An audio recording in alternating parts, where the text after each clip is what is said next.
Energetic little stars 143 ఛానల్కి స్వాగతం. First time చూసినట్లయితే మన ఛానల్ని సబ్స్క్రైబ్ చేసుకొని పక్కనే ఉన్న బెల్ ఐకాన్ని క్లిక్ చేయండి. న్యూ వీడియోస్ నోటిఫికేషన్స్ మీకు వస్తాయి. గోదారి కొత్త నవలకి స్వాగతం అండి. సో మీరు ఫస్ట్ టైం చూసినట్లయితే మన ఛానల్ని సబ్స్క్రైబ్ చేసుకోండి. వెన్నెల గోదారి కొత్త నవల. Vennela Godari. Tarala fertilizer managing director. ఇంటి పడక గదిలో రాత్రి 2:30కి ఒక ఫోన్ మోగింది. ఎండి ఒక 2 నిమిషాలు మాట్లాడి ఫోన్ పెట్టేశాడు. ఫోన్లో అవతలి వారు చెప్పింది అతడికి మొదట అర్థం కాలేదు. ఫోన్ పెట్టేసిన తర్వాత కూడా అతడికి విషయం పూర్తిగా అర్థం కాలేదని ముఖభంగ్యమే చెప్తోంది. గబగబా లేచి తయారై ఎక్కడికండి అని అడుగుతున్న భార్యకు కూడా పూర్తిగా సమాధానం చెప్పకుండా కారు తీసుకొని పోలీస్ స్టేషన్ వైపు బయలుదేరాడు. అతడి నిద్ర ఇప్పుడు పూర్తిగా తేలిపోయింది. ఫోన్లో వచ్చిన వార్తే అతడి మనసులో రీలులా తిరుగుతుంది. నేను సార్ వెంకటపతిని మాట్లాడుతున్నాను. ఎవరు? 2 టౌన్ పోలీస్ స్టేషన్ నుంచండి, వెంకటపతి ఎస్ఐని. ఓ నువ్వా? ఏమిటి? రాత్రి ఇన్స్పెక్టర్ గారు వ్యభిచారుల ఇళ్ళ మీద రైడింగ్ చేశారు కదండి. ఎవరు? సత్యనారాయణేనా? అవును, అటువంటి ప్రోగ్రాం ఏదో ఉందని సాయంత్రం చెప్పాడు. ఇంతకీ ఇంత అర్ధరాత్రి నాకెందుకు ఫోన్ చేయడం? అందులో దొరికిన ఒక అమ్మాయి మీరు తన తండ్రి అంటుందండి. అతడి చెయ్యి రిసీవర్ మీద బిగుసుకుంది. వాట్ అని అరిచాడు నమ్మలేనట్టు. నీకేమైనా పిచ్చెక్కిందా? నిజం సార్, నిజం. తరళ కథనం. నమస్తే, నా పేరు తరళ. బిఏ పాస్ అయ్యాను. పెళ్ళయ్యే వరకు నన్నందరూ పెంకి, అల్లరి అనేవారు. పెళ్ళై 2 పిల్లలు పుట్టాక ఆ పేర్లు బాగోవని అహంభావి, కోపిష్టి అన్న బిరుదులు తగిలించారు. అప్పటి వరకు పెళ్ళితో ఇంటివి పేర్లెక్కటే మారుతాయని అనుకునేదాన్ని. బిరుదులు కూడా మారుతాయని తర్వాతే తెలిసింది. అయినా మీరే చెప్పండి, ఈ ప్రపంచంలో ఏ బిరుదు లేకుండా ఎవరైనా ఉన్నారా? ఉంటే కమెంట్ చేయండి. మీ ఇంటి పక్క ఆవిడ ఎవరితో కలవకుండా తన పనేదో తను చేసుకుంటూ పోతే మీరంతా కలిసి ఆవిడ్ని నెమ్మదస్తురాలు, పనివంతురాలు అని అనుకుంటారా? లేక రిజర్వ్డ్, ఎవరితో కలవదు అని బిరుదిస్తారా? నేనేమో రెండోది అనుకుంటున్నాను. దీనికి వ్యతిరేకంగా మీరుంటే మీకు నా నమస్కారాలు. కామెంట్లో చెప్పండి. మనిషి చేసే ఏ పని అయినా ఈ విధంగా 2 రకాలుగా అర్థం చేసుకోవచ్చు. తన శత్రువు పైకి రావడానికి ఒకరు చెయ్యి అందించుకోవడండి. శత్రువుని మంచి చేసుకోవడానికి చెయ్యి అందించారా అయినా అనుకోవచ్చు. శత్రువుని క్షమించేటంత మంచి గుణం ఉన్నవాడ్రా అయినా అనుకోవచ్చు. కానీ జనం తప్పకుండా చీకటి వైపే వేలెత్తి చూపటానికి ప్రయత్నిస్తారు. అందుకే వాళ్ళని నేనెప్పుడూ పట్టించుకోను. నేనెప్పుడూ మూర్ఖంగా వాదిస్తానని, పట్టిన దానిని 3 కాళ్ళు అంటానని మీరనుకుంటే అది మీ తప్పు. నేను పట్టుకున్నది కుందేటినా లేక ముక్కాలి పీటనా అన్నది కూడా చూడకుండా మీరా నిర్ణయానికి వస్తే అది మీ తప్పే కదా. అందుకే నాకు మీ తెలివితేటల మీద కానీ, వీక్షణం మీద కానీ, మీ మీద కానీ ఏమాత్రం గౌరవం లేదు. మీరు అంటే మా పల్లెలో వాళ్ళు, మా నాన్న, మా పని వాళ్ళు, నా క్లాస్మేట్స్ వగైరా వగైరా వాళ్ళందరూ. మీకు నేను ఎప్పుడైతే గౌరవం ఇవ్వటం మానేశాక కరెక్టా? అప్పుడు మీరంతా ఏకమై నాకిచ్చే బిరుదు మొండి. ముందే చెప్పానుగా, ఈ జనం అంతా ఎప్పటికప్పుడు తమ చేష్టలని సమర్థించుకోవడానికి కొన్ని పదాలని ముందే సంచిలో పెట్టుకొని ఉంటారని. ఆనందరావుని ప్రేమించిన కొత్తలో ఆ విషయం నాన్నకి చెప్తే నాన్న నవ్వేడు. చిన్నపిల్లవి, నీకు అసలు ప్రేమ కర్తం తెలుసా అని అడిగాడు. ఎందుకు తెలియదు? రోమియో జూలియట్ ఉండేది. మాకు ప్రేమ అంటే ఒకరి కోసం మరొకరు చావటం అని మా లెక్చరర్ చెప్పింది. అది గుర్తొచ్చింది. ఆ రాత్రే గోదావరిలో దూకేశాను. అన్నట్టు గోదావరి గురించి మీకేం చెప్పలేదు కదూ. నేను మా పల్లె పక్క నుంచి అది ప్రవహిస్తూ ఉంటుంది. వంగిన కొబ్బరి చెట్లు ఏ క్షణమైనా కూలిపోయేటట్టు ఉంటాయి. ఇరువైపులా రెల్లగడ్డి వత్తుగా పెరిగి ఉంటుంది. వర్షం వస్తే పళ్ళంతా తడిసిపోతుంది. అదే నా ఉద్దేశం, బురద బురద అవుతుంది అన్నమాట. ఇంతకీ ఏం చెప్తున్నాను? నా బాయ్ ఫ్రెండ్ విషయమై నేను గోదావరిలో దూకిన సంగతి కదూ. అబ్బో, 20 ఏళ్ళ వెనకటి సంగతి అది. ఆ రోజు చాలా గొడవ అయ్యింది. నేను నాన్నతో వాదించాను. ప్రేమంటే తెలుసా అని అడిగింది నువ్వే కదా. అది చెప్పటం కోసమే అలా దూకాను. నేను చచ్చిపోయి ఉంటే ఊర్లో తరతరాల పాటు జూలియట్లు ఆ గురించి చెప్పుకునేవారు కదా అని. కొందరు నా ముందే నవ్వుకున్నారు, కొందరు భయపడి దూరంగా వెళ్ళి నవ్వుకున్నారు. అంతా నాకు తెలుస్తూనే ఉంది. పాపం నాన్నని చూస్తే మాత్రం జాలేసింది. ఆ పల్లెలో నాన్న మాటకు తిరుగులేదు. అంత పెద్ద ఆయన నా బాయ్ ఫ్రెండ్ దగ్గరికి వెళ్ళి చేతులు పట్టుకొని అడిగాడట. నాకు తర్వాత తెలిసింది. అలా నా పెళ్ళైపోయింది. మొత్తం మీద గోదావరిలో దూకి మరీ సాధించింది అని అందరూ అనుకున్నారు. నువ్వు సుఖంగా ఉండటమేనమ్మా కావలసింది, ఇంకెప్పుడు ఇలాంటి పనులు చేయకు అని నాన్న గుడ్ల నీరు కక్కుకుంటూ చేతిలో చెయ్యి వేయించుకున్నాడు. నీ గురించి గోదావరిలైనా దూకగలిగే భార్య లభించింది, అదృష్టవంతుడు ఓయ్ అని మా ఆయన్ని స్నేహితులు అభినందించారు. సో కథ ఎలా సాగుతుంది? మీకు నచ్చుతుందా? నచ్చితే లైక్ చేయండి. ఇలా గోదావరిలో దూకి మొత్తం పైకి పెళ్లి జరిగిపోయింది. అందరికీ తెలియని విషయం ఏమిటంటే, నేను గోదావరి వైపు వెళ్తూ బయట వసారలో పడుకొని ఉన్న మా పాలేరు గాని నిద్రంతా ఎగిరిపోయేలా రాయితో కొట్టి పరిగెత్తానని దొంగ నన్నుకొని వాడు నా వెనకే పరిగెత్తుకొచ్చి గోదావరిలో నుంచి నన్ను రక్షించినందుకు అందరూ అభినందిస్తుంటే, ఆ గోలలో అసలు విషయం చాలా కన్వీనియంట్గా మర్చిపోయాడని, అంతకన్నా మరో గొప్ప విషయం, నాకు ఈత బాగా వచ్చునన్నది ఈ విషయం ప్రమదరికి తప్ప అక్కడున్న చాలామందికి తెలియదు. అదొక్కటే ముసిముసిగా నవ్వుతూ నా ఆత్మహత్య కార్యక్రమపు తర్వాయి భాగాన్ని పరికించింది.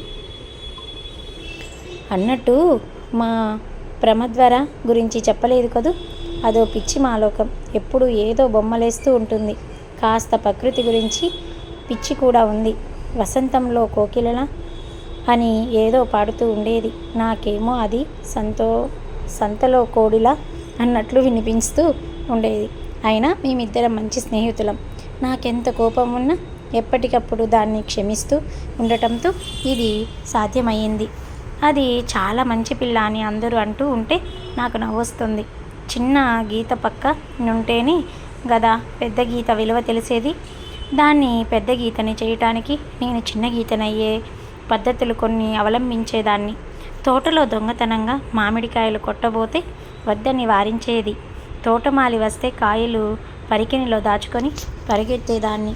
మధ్యలో వాడు పట్టుకున్న మీరా అమ్మగారు అని వదిలేసే వాడనుకోండి, అది వేరే సంగతి. ఒకవేళ తప్పించుకుంటే మాత్రం మళ్ళీ అమ్మాయిలంతా ఆ పళ్ళ కోసం ఎగడబడేవారు. వద్దని వారించినందుకు ప్రమద్వర మంచమ్మాయి, పళ్ళకి మాత్రం నేను.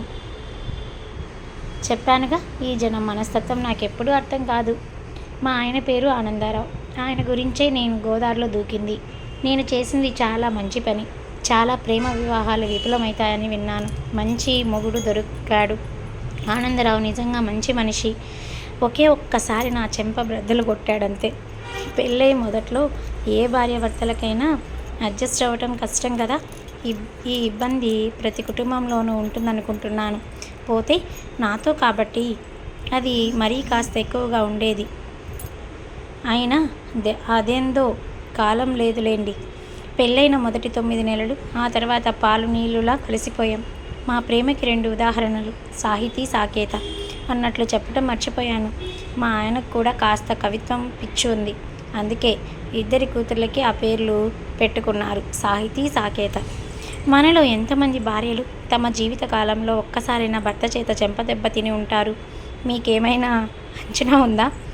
ఇప్పుడు కొత్తగా పెళ్ళైన జంటల గురించి కాదు నేను చెప్తుంది. ఇప్పటి భర్తలు భార్యల్ని బెల్లం ముక్కలా చూసుకుంటున్నారు. నేను చెప్పేది 20 సంవత్సరాల సంగతి. అప్పటి కాపురాలు అంత సవ్యంగా ఉండేవి కావు. ఇదంతా ఎందుకు చెప్తున్నానంటే, పెళ్ళైన మొదటి 9 నెలలు గడిచాక మరి మా ఇద్దరి మధ్య ఏ రకమైన పొరపచ్చులు లేవు. ఈ 9 నెలల్లో ఆయన ఒక్కటంటే ఒకేసారి నా చెంప పగిలేలా కొట్టారు. అది ఎప్పుడో తెలుసా? మా మొదటి శోభనం రాత్రి తర్వాత పొద్దున్న 8ంటికి. ఎవరికి ఇలాంటి అనుభవం జరిగి ఉండదు కదూ. అప్పుడంటే ఏడుపొచ్చింది, కానీ ఇప్పుడు ఇన్నేళ్ల తర్వాత తలుచుకుంటే నవ్వొస్తుంది. ఇప్పటికీ మా అమ్మాయిలిద్దరికీ ఆ విషయం చెప్పి నవ్విస్తూ ఉంటాను. అంతే. శోభనం సంగతి చెప్పను, కొట్టిన సంగతి చెప్పి ఆయన్ని ఏడిపిస్తూ ఉంటాను. అప్పుడు మాత్రం ఆయన మొహం ఎర్రగా కందిపోతుంది. కొంచెం సేపటి వరకు మూడీగా ఉంటారు. తర్వాత మళ్ళీ మామూలు మనిషి అయిపోతూ ఉంటారు. అసలు ఈ రచయితలనే వాళ్ళు ఏ కళల ప్రపంచంలో ఉండి రాస్తారో నాకు అర్థం కాదు. ముఖ్యంగా మొదటి రాత్రిని వాళ్ళు వర్ణించే తీరు చూడాలి. తెల్లవారుజామున 4ంటికే లేచి పెళ్లి కూతురు వెళ్ళి ఏ బామ్మ పక్కనో సిగ్గుతో మొగ్గల పడుకుంటుందట. నేనైతే శుభ్రంగా ఆ గదిలోనే నిద్రపోయాను. నన్ను లేపే ధైర్యం మా ఇంట్లో ఎవ్వరికీ లేదులేండి.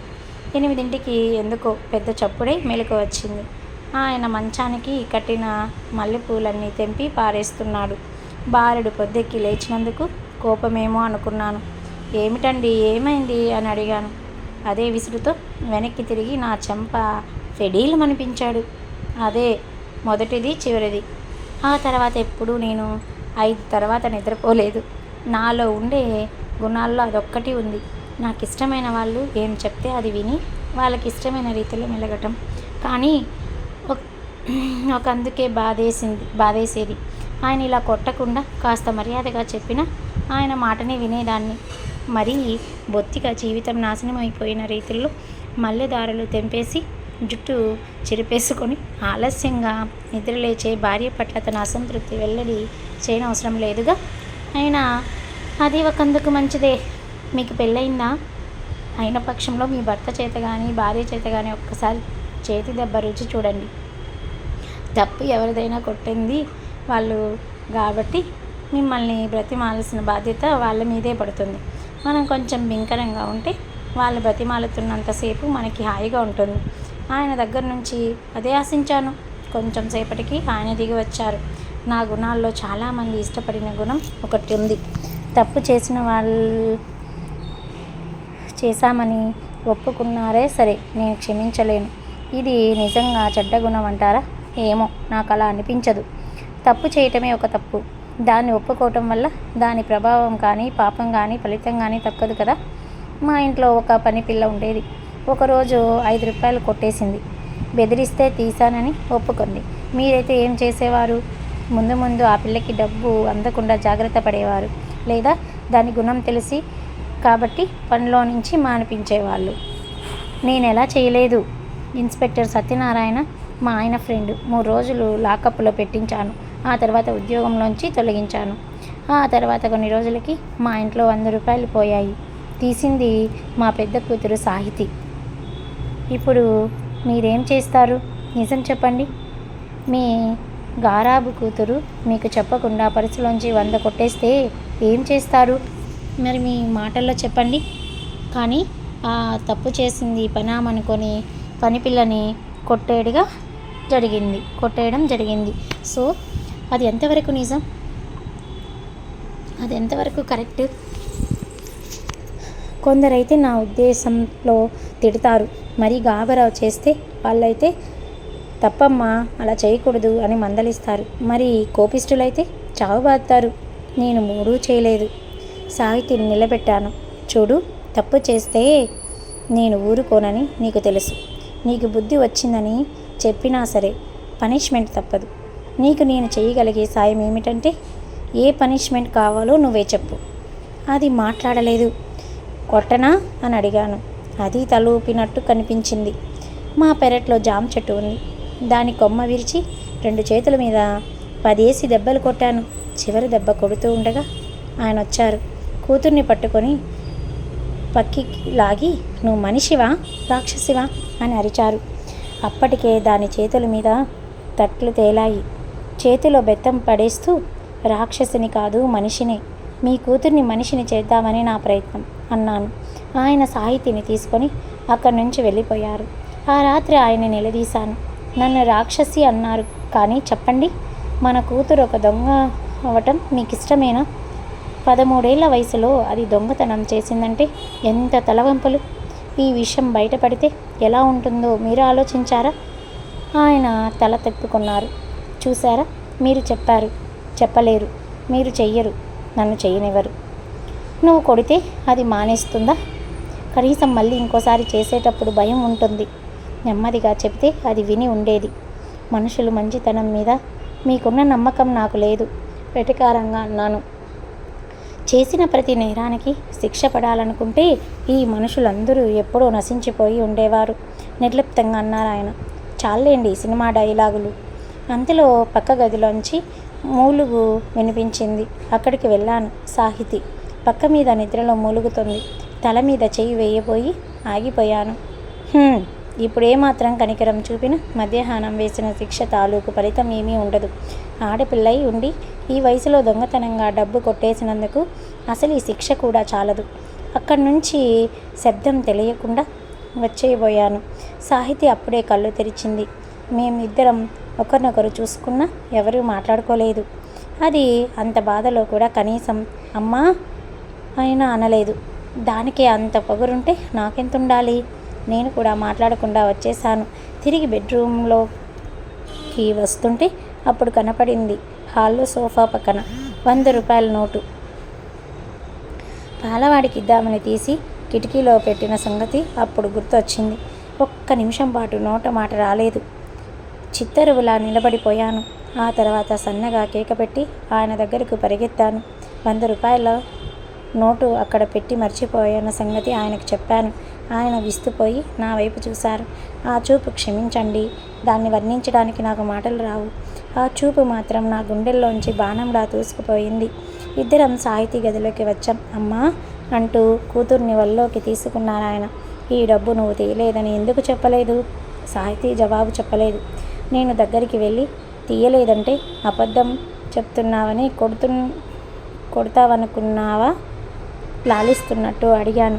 కాదన్నట్లు తలూపింది. మరి? మా పాప తలదించుకొని నెమ్మదిగా అంది. అంతకుముందు 5 రూపాయలు పోతే పాత పని పిల్ల తీసిందని ఇన్స్పెక్టర్ రకులతో చెప్పి జైల్లో పెట్టించారుగా. మన దగ్గర కూడా మాన్పించేశారు. అవును, అయితే అది తీయలేదట. దేవుడి మీద ఒట్టేసి ఏడుస్తూ చెప్పింది. మన దగ్గర పని మానేశాక దానికి తిండి కూడా లేదట. నిజం. అలాగే ఇప్పుడు కొత్త పిల్ల వచ్చింది. అందుకని ఏదో అనుమానంతో నా గొంతు వణికింది. ఈసారి ఇది తీసిందని దీన్ని కూడా జైల్లో పెట్టిస్తావు, పనిలోంచి తీసేస్తావు. దీనికి కూడా తిండి ఉండదని నేనే. పాప మాటలు పూర్తి కాలేదు. ఆయన ఏడుస్తూ ఉండగా నేనిప్పుడు చూడలేదు. అలాంటిది ఆయన రుద్రకంఠంతో అమ్మా సాహితీ అంటూ కూతుర్ని కౌగిలించుకొని కంట నీరు పెట్టుకున్నారు. 5 నిమిషాల క్రితమే అన్నాను, మనుషుల మంచితనం మీద మీకున్నంత నమ్మకం నాకు లేదు అని. నా కూతురి నా అభిప్రాయాలు తప్పని నిరూపించింది. నా నిర్ణయాల మీద తన దయాగుణంతో దారుణంగా దెబ్బ కొట్టింది. వంటింట్లోకి వెళ్ళొచ్చాను. నేను వచ్చేసరికి ఆయన సాహితీ చేతుల మీద కొబ్బరి నూనె రాస్తున్నారు. నేను రాస్తాను, మీరు పడుకోండి అన్నాను క్లుప్తంగా. ఆయనలో నాకు బాగా నచ్చే గుణం అదే. నా మనోభావాల్ని సరిగ్గా అర్థం చేసుకుంటారు. మారు మాట్లాడకుండా లేచి గదిలోకి వెళ్ళిపోయారు. పాప పక్కన కూర్చొని నొప్పిగా ఉందా తల్లి అని అడిగాను. అప్పుడు ఏడ్చింది సాహితి. పాప అంత వయసున్నది కూడా నా ఒళ్ళో తల పెట్టుకొని వెక్కి వెక్కి ఏడ్చింది. మనసు పొర్లిని కదిలించడానికి చిన్న గుర్తింపు చాలు. నేను ఏడవలేదు. చేసిన తప్పులకి ఏడవటమే శిక్ష అయితే పాపులన్నీ శిక్షించాలని ఇప్పటి వరకు నేను చేసిన వాదనే తప్పు. తప్పు చేసిన వాళ్ళందరూ ఒక్కసారి ఏడ్చేసి శిక్ష తప్పించుకుంటారు. పాప చేతుల మీద తేలిన వాతలకి నూనె రాస్తూ ఉండిపోయాను. కొంచెం సేపటికి పాప నిద్రపోయింది. ఆ తర్వాత వంటింట్లోకి వెళ్ళాను. అంతకుముందు వచ్చినప్పుడే గరిటని నిప్పుల్లో పెట్టి వచ్చింది.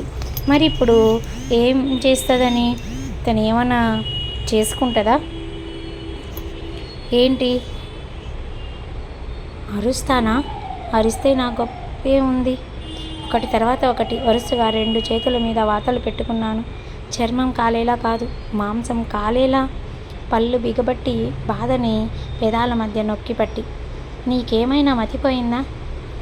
ఏమిటి నువ్వు చేస్తున్నది? ఆయన వచ్చి గరిటెని విసురుగా లాక్కున్నారు. కానీ అప్పటికే నేను చేయదలుచుకున్నది చేసేశాను. తర్వాత ఆ గాయాలు మానటానికి నెల రోజులు పట్టింది. ఆ నెల రోజులు ఆయన తిడుతూనే ఉన్నారు. చెప్పానుగా, మనం కరెక్ట్ అని నమ్మిన భావాల అభిప్రాయాలు పక్క వాళ్ళకి ఎంతో తెలివిగా అనిపిస్తాయని. ఆ రాత్రి నా జీవితంలో గొప్ప మలుపుకి నాంది అని నేను అనుకోలేదు. నా భర్త కూడా అమాయకంగా నిద్రపోతున్నాడు. రాత్రి 2:30కి మోగింది ఫోన్. ఆయనకి అలా ఫోన్లు రావటం మామూలే. మేనేజింగ్ డైరెక్టర్ కదా. కానీ సంభాషణ పూర్తవగానే అంతా హడావిడిగా ఆయన ఎక్కడికి బయలుదేరారో మాత్రం అర్థం కాలేదు. అవతల నుంచి ఏం చెప్పారో అర్థం కాలేదు. కానీ ఈయన మాట్లాడింది వినపడింది. ఎవరు? ఓ నువ్వా? ఏమిటి? ఎవరు? సత్యనారాయణేనా? అవును, అటువంటి ప్రోగ్రాం ఏదో ఉందని సాయంత్రం చెప్పాడు. ఇంతకీ అర్ధరాత్రి నాకెందుకు ఫోన్ చేయటం? వాట్, నీకేమైనా పిచ్చెక్కిందా? ఇది సంభాషణ. సత్యనారాయణ అంటే బహుశా మా ఫ్యామిలీ ఫ్రెండ్ అయి ఉంటాడు. పోలీస్ స్టేషన్లో ఇన్స్పెక్టర్. సాయంత్రం మా ఇంటికి వచ్చింది తనే. ఏం చెల్లమ్మ, రాత్రికి మీ ఆయన్ని నాతో తీసుకుపోనా రైడింగ్కి? నవ్వుతూ అడిగాడు కూడా. మరి ఇప్పుడు ఫోన్లో అతడి ప్రసక్తి ఎందుకు వచ్చింది? మామూలప్పుడైతే పట్టించుకోకపోయేదును కానీ ఆయన మొహంలో ఆ తొందర నాకెందుకో చాలా అసహజంగా అనిపించింది. ఏం జరిగిందో తెలుసుకోకపోతే నిద్ర పట్టేలా లేదు. సత్యనారాయణ ఇంటికి ఫోన్ చేస్తే పోలీస్ స్టేషన్లో ఉన్నారని చెప్పింది వాళ్ళ ఆవిడ. తిరిగి అక్కడికి చేస్తే ఆయనే తీశాడు. ఇప్పుడు మా ఇంటికి ఫోన్ చేసింది మీరేనా అని అడిగాను. ఎవరు తరలా? నేనే చేయించాను. ఆయన అర్జెంటుగా బయలుదేరారు. ఏమిటి సంగతి? అబ్బే, ఏదో చిన్న వ్యవహారం. నువ్వు పడుకోమ్మా, 10 నిమిషాల్లో పంపించేస్తాను. పోలీస్ తెలివితేటలు అమలు జరుపుతున్నట్టు అన్నాడు. నేనేమీ తక్కువ తినలేదు. ఆయన్నేం కంగారు పడవద్దని చెప్పండి. నేను ఇక్కడ ధైర్యం చెప్పాననుకోండి, అక్కడ మీరు కూడా చెప్పండి అన్నాను. తప్పకుండా. ఆయన నీకెందుకు భయం చెల్లమ్మ? ఇలాంటి కేసులు నేను 1,00,000 చూశానుగా. నిమిషాల్లో సెటిల్ చేస్తాను. ఆయన బెదిరిపోతున్నారు. బెదిరెందుకు?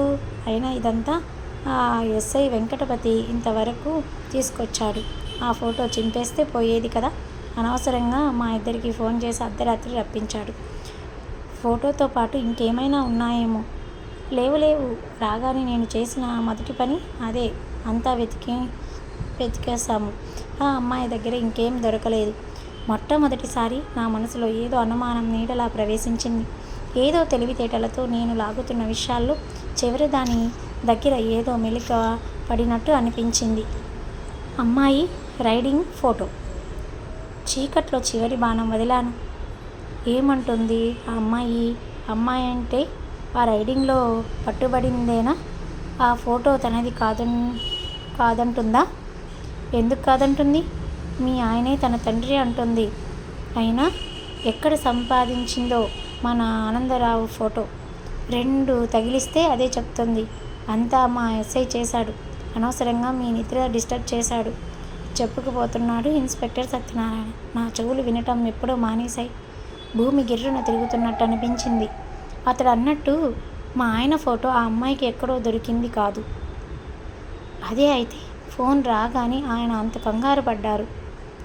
100 రూపాయలు దొంగతనం చేశావా అని అడుగుతున్నప్పుడు నేను నా కూతుర్ని మొహంలోకి సరిగ్గా చూడలేదు కాబట్టి అది దొంగ కాదని అప్పుడు తెలియలేదు. ఫోన్ వింటున్నప్పుడు మా ఆయన మొహం నాకింకా జ్ఞాపకం ఉంది. అది అయోమయం కాదు, భయంతో కలిగిన కంగారు. మొదటిసారి చేసిన తప్పు ఈసారి చెయ్యలేదు. నేను బాగా ఆలోచించాను. ఇప్పుడు నాకు మొత్తం అంతా అర్థమైంది.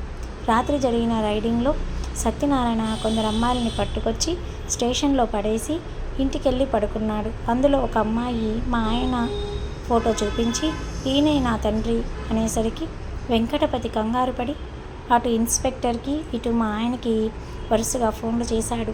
నేను హడావిడిగా పరిగెత్తారు. నా మెదడు మొద్దుబారుతున్నట్టు తోచింది.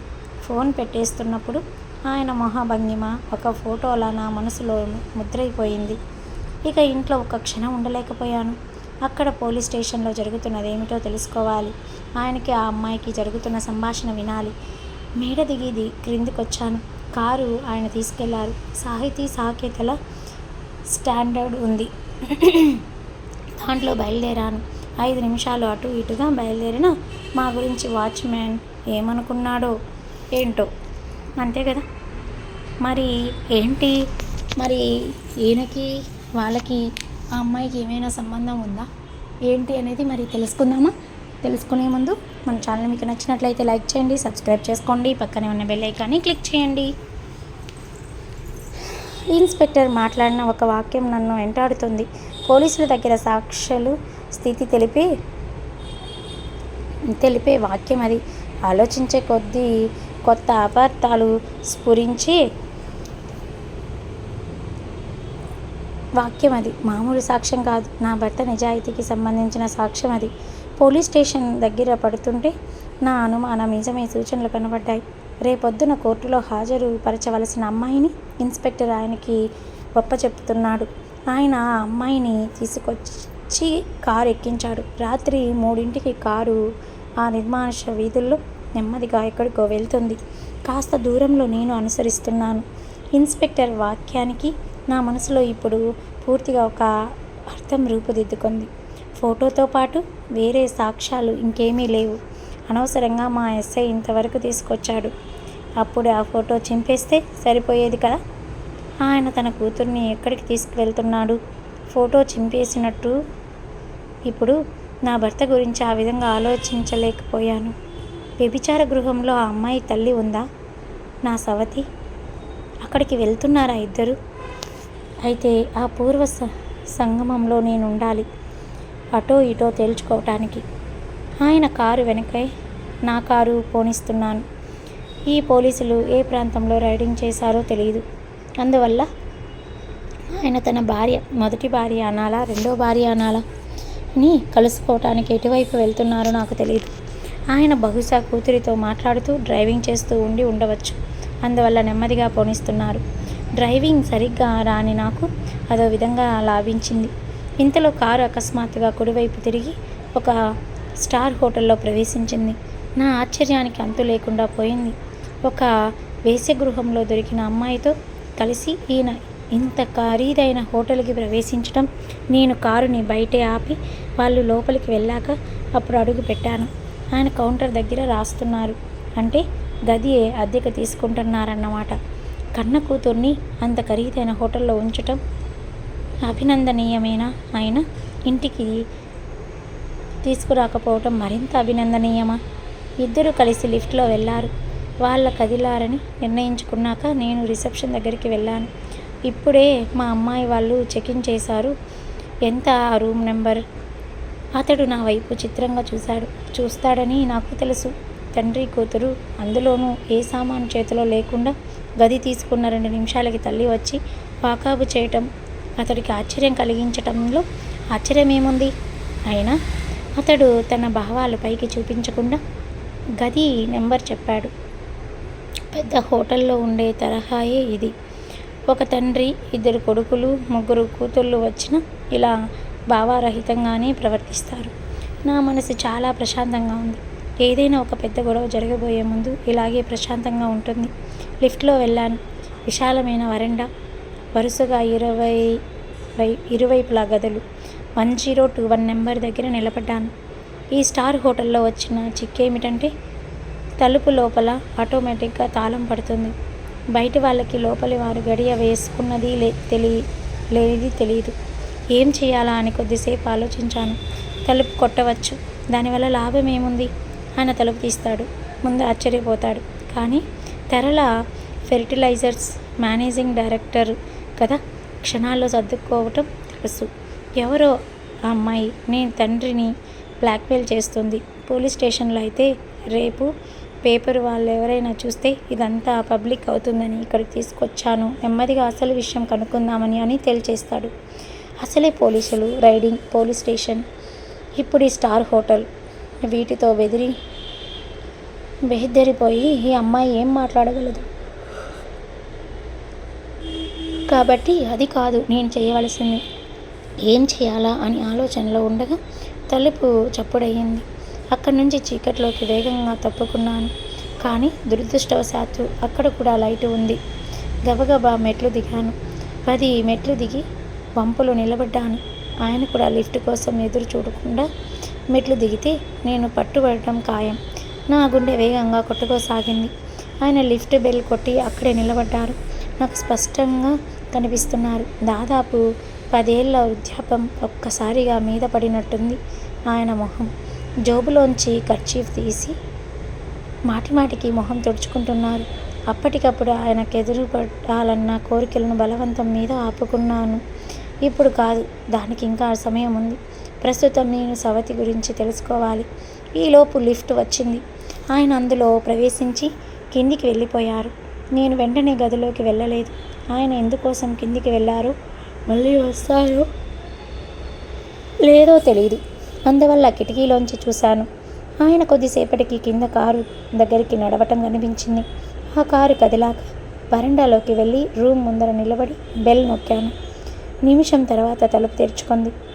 ఎదురుగా 16 ఏళ్ల అమ్మాయి నిల్చుకొని ఉంది. కొంచెం సేపు ఎవరం మాట్లాడలేదు. ఇద్దరం ఒకరి మొహాలొకరు చూసుకుంటూ నిలబడ్డాం. ఆ అమ్మాయి నన్ను ఊహించకపోవటంతో భయం స్పష్టంగా కనిపించింది. ఎవరు కావాలి అంది. నేను పోలీస్ స్టేషన్ నుంచి వస్తున్నాను అన్నాను. ఆ అమ్మాయి మొహంలో భయం మరింత స్పష్టంగా కనిపించింది. చేతులు వణుకుతున్నాయి. ఇంకో క్షణం ఆగితే ఏడ్చేసేటట్టు ఉంది. నాకు జాలేసింది. కంగారు పడకు, మా ఇన్స్పెక్టర్ గారు నువ్వు ఎలా ఉన్నావో చూసి రమ్మని పంపారు అని అన్నాను. అప్పుడు మరి ఆ అమ్మాయి ఏమంటది, ఏంటి, ఏం జరుగుతుంది అనేది తెలుసుకోవాలి అంటే మన ఛానల్ని సబ్స్క్రైబ్ చేసుకోండి. పక్కనే ఉన్న బెల్ ఐకాన్ని క్లిక్ చేయండి. న్యూ వీడియోస్ నోటిఫికేషన్స్ మీకు వస్తాయి. ఆ అమ్మాయి మాట్లాడలేదు. ఆయన రేపొద్దున వస్తారన్నట్టు తల ఊపింది. మరో 4-5 ప్రశ్నలు వేశాను. దేనికి స్పష్టంగా సమాధానం చెప్పలేదు. ఈ లోపల ఫోన్ మోగింది. ఆ అమ్మాయి కన్నా ముందే నేను వెళ్ళి ఫోన్ అందుకున్నాను. హలో, ఆయన కంఠం. రిసీవర్ ఆమెకు అందిస్తూ, నేను ఇక్కడ ఉన్నట్టు చెప్పకు అన్నాను. ఆ అమ్మాయి బెదురుతూ తలూపింది. ఫోన్లో ఆయన కంఠం స్పష్టంగా వినిపిస్తూ ఉంది. ఏం భయం లేదు, హాయిగా నిద్రపో. రేపొద్దున నేను వస్తాను, అప్పుడు అన్ని విషయాలు మాట్లాడుకుందాం. అలాగే ఫోన్ పెట్టేసింది. ఇప్పుడు చెప్పు, ఎవరు నువ్వు? నీ పేరేమిటి? శ్రీదేవి. మీ అమ్మ పేరు? ఇందిర.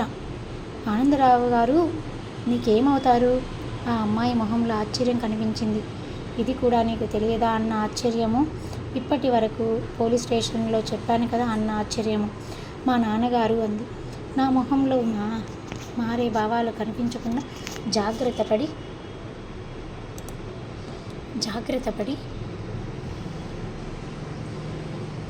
అడిగాను. ఎవరూ లేరు. నువ్వు ఒక్కతివే కూతురివా? అవును.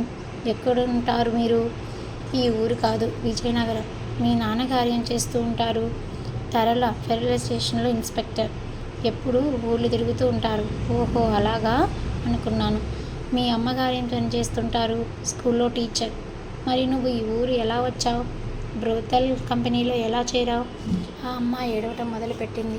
చాలాసేపటి వరకు ఏడుస్తూనే ఉంది. నా పరిస్థితి అలాగే ఉంది కానీ కోపంతోనూ ఎవరి మీదో తెలియని కోపంతోనూ దేహం కొతకొత ఉడికిపోతూ ఉంది. నేను అమ్మ, నాన్నగారు కాశ్మీర్ వెళ్ళాం చెప్పటం ప్రారంభించింది. ఎప్పుడు? తుపాకీ గుండెలా వచ్చింది నా నోటి ప్రశ్న.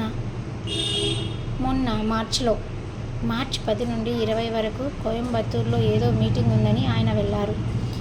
ఇందుకన్నమాట. నెలకెన్ని రోజులు ఉంటారు విజయనగరంలో? ఎప్పుడు క్యాంపులు తిరుగుతూ ఉంటారు. ఇంట్లో 2-3 రోజులే ఉంటారు. అందుకే నాన్నకి అమ్మకి గొడవ అవుతూ ఉంటుంది. ఏమని? ఆ ఉద్యోగం మానేసి ఇంకేదైనా చూసుకోమంటుంది అమ్మ. నాన్నగారు వినరు. కాశ్మీర్లో ఇంకో పెద్ద గొడవ అయింది. మమ్మల్ని విజయనగరంలో దింపేసి వచ్చేశారు. అప్పటి నుంచి మళ్ళీ రాలేదు. అమ్మేమో భోజనం కూడా మానేసింది. మొన్నొక రోజు కిరసనాయిలు కూడా మీద పోసుకుంది.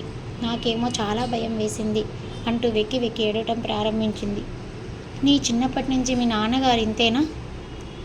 అంటే ఇలా క్యాంపుల్లోనే తిరుగుతూ ఉండేవారా? ఆ అమ్మాయి తలూపింది. మీ ఇద్దరే ఉండేవారా ఇంట్లో? తలూపింది. మరి మీ అమ్మ కిరసనాయిల్ కాల్చుకోబోతే ఏం చేశావు? నాన్నని బ్రతిమలాడి తీసుకొస్తానని చెప్పాను. పోలీసు గారు మీరే చెప్పండి, ఎన్నేళ్ళు ఇలా ఒక్కళ్ళమే ఉండటం? నాన్నకేమో ఆ కంపెనీలో ఉద్యోగం మానేయటం ఇష్టం లేదు. అందుకని నేనే ఆ కంపెనీ ప్రొపరేటర్ని కలుసుకొని నాన్నగారిని వేరే డిపార్ట్మెంట్కి మార్చండి, లేకపోతే మా అమ్మ చచ్చిపోతుంది అని చెప్దామనుకున్నాను.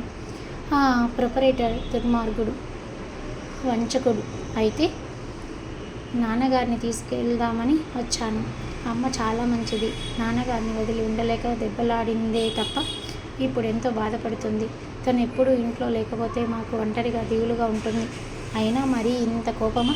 4 నెలల నుంచి ఒక్కసారి కూడా రాలేదు. అందుకే నేను వచ్చాను. ఈ ఊరెప్పుడొచ్చావు? సాయంత్రం రైల్లో వచ్చాను. ఎక్కడికి వెళ్ళాలో తెలియలేదు. అంతలో ఎవరో కనపడి తనకి ఆ అడ్రస్ తెలుసుకొని తీసుకెళ్ళి ఆ పైన పూర్తి చేయలేదు.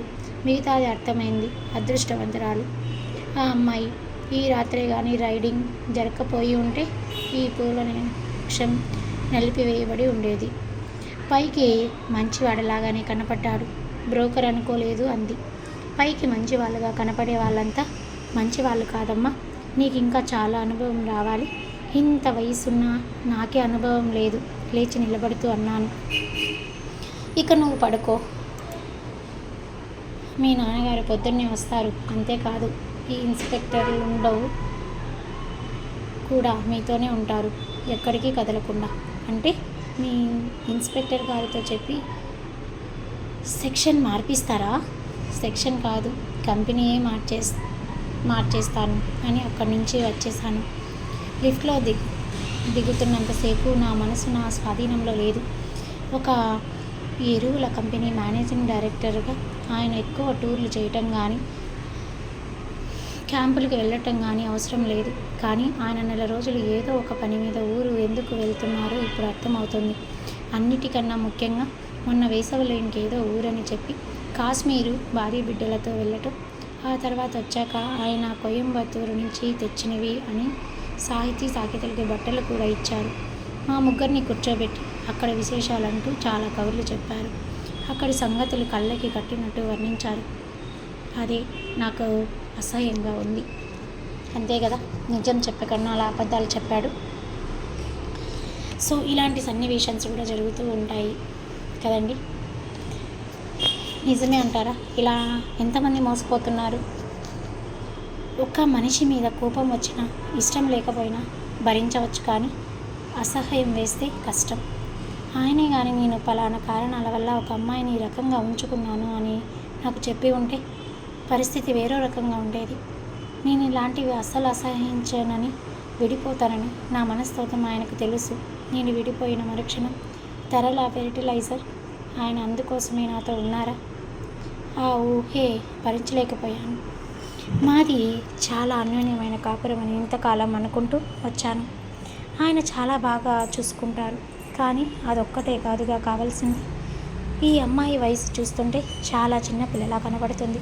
నాకు మొదట ఒక మగ పిల్లవాడు పుట్టిపోయాడు. వాడు బ్రతికి ఉంటే 22 దాటి ఉండేవి.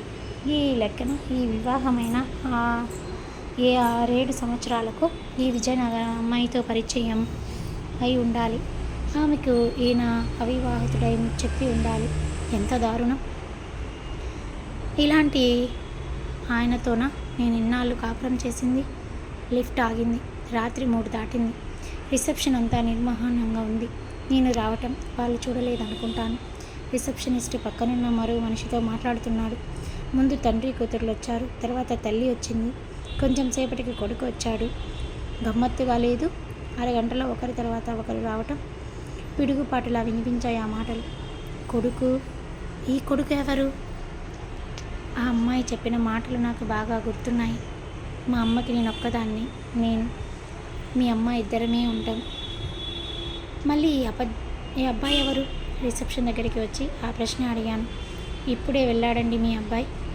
ఎనీ ప్రాబ్లం అన్నాడు రిసెప్షనిస్ట్ మర్యాద నిండిన కంఠంతో. నేను ఆగలేదు. వాళ్ళు ఏమనుకుంటారు అని కూడా ఆలోచించలేదు. పరిగెత్తాను. విశాలమైన రిసెప్షన్ చివరి వరకు పరిగెత్తి అదే వేగంతో మెట్లు దిగాను. అదే సమయానికి ఆ అబ్బాయి తన జీపు రివర్స్ చేసుకొని కారిడార్ గుండా బయటికి తిప్పుతున్నాడు. లైట్లు వెలుతురు అతడి మొహం మీద స్పష్టంగా పడుతుంది. సన్నటేకేక భయంగా నమ్మశక్యం కానట్టుగా నా గొంతులోంచి కీచుమని ధ్వని వినిపించింది. 25 సంవత్సరాల క్రితం మా ఆయన ఎలా ఉండేవారు? అచ్చుగుద్దినట్టు ఉన్నాడు. ఏ కోర్టు కానీ ఏ నిపుణుడు కానీ తేల్చి చెప్పనవసరం లేదు. అతడు ఆయన రక్తం పంచుకు పుట్టినట్టు. మరి ఎవరై ఉంటారైనా? ఆ యువకుడు జీపులోంచి తల బయటకు పెట్టి, ఏం మేడం, బ్రతకాలని లేదా అని అడిగాడు. నేను అతడి మాటలు పట్టించుకోలేదు. అతడి మొహం వైపే చూస్తున్నాను. మొత్తం అంతా ఆయన పోలికే. చీప్ రాడ్ పట్టుకున్నాను. లిఫ్ట్ కావాలా మేడం అని అడుగుతున్నాడు.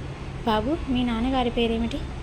అర్ధరాత్రి దాటి 3 గంటలైన తర్వాత వెళ్తూ జీపు నాపి ఒక హోటల్ ఆవరణలో అలాంటి ప్రశ్న వేసినందుకు నన్ను పిచ్చిదాన్ని అనుకొని ఉండవచ్చు కానీ నేను దేన్ని లెక్క చేసే స్థితిలో లేను ఇప్పుడు.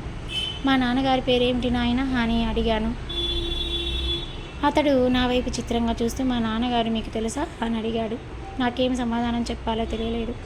నిన్నెక్కడో చూసినట్టు ఉంటేను అసంభవం ఇంగ్లీష్లో అన్నాడు. కానీ అంతలోని సర్దుకుంటూ, మీరు అమెరికాలో ఉన్నారా అని అడిగాడు.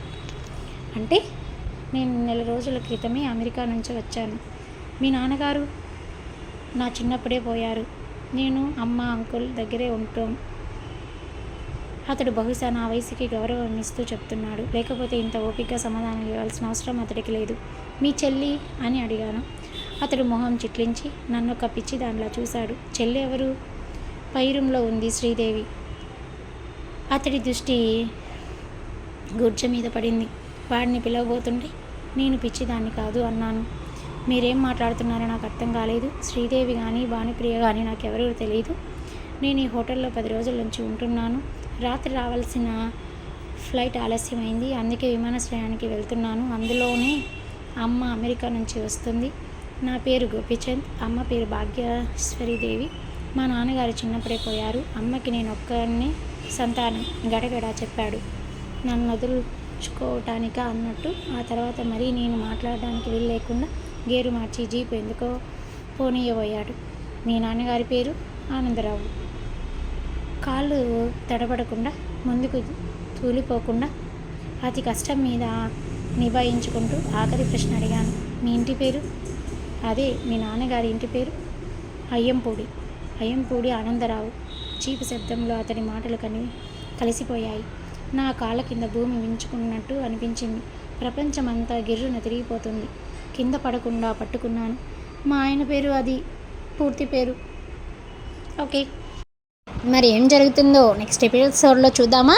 చూసే ముందు మన ఛానల్ నచ్చినట్లయితే లైక్ చేయండి, సబ్స్క్రైబ్ చేసుకొని పక్కనే ఉన్న బెల్ ఐకాన్ని క్లిక్ చేయండి. సపోర్ట్ మీ. పిల్లలకి మంచి మంచి కథలు, నవలలు, ఎడ్యుకేషన్ రిలేటెడ్ అండ్ సరదాగా కాసేపు నవ్వుకోవడానికి ఫన్నీ జోక్స్ మన ఛానల్లో అవైలబుల్లో ఉంటాయి. పిల్లలు సరదాగా షార్ట్స్లో ఫన్నీ జోక్స్, డ్యాన్స్ కూడా ఉంటాయి. చూసి ఎంజాయ్ చేయండి.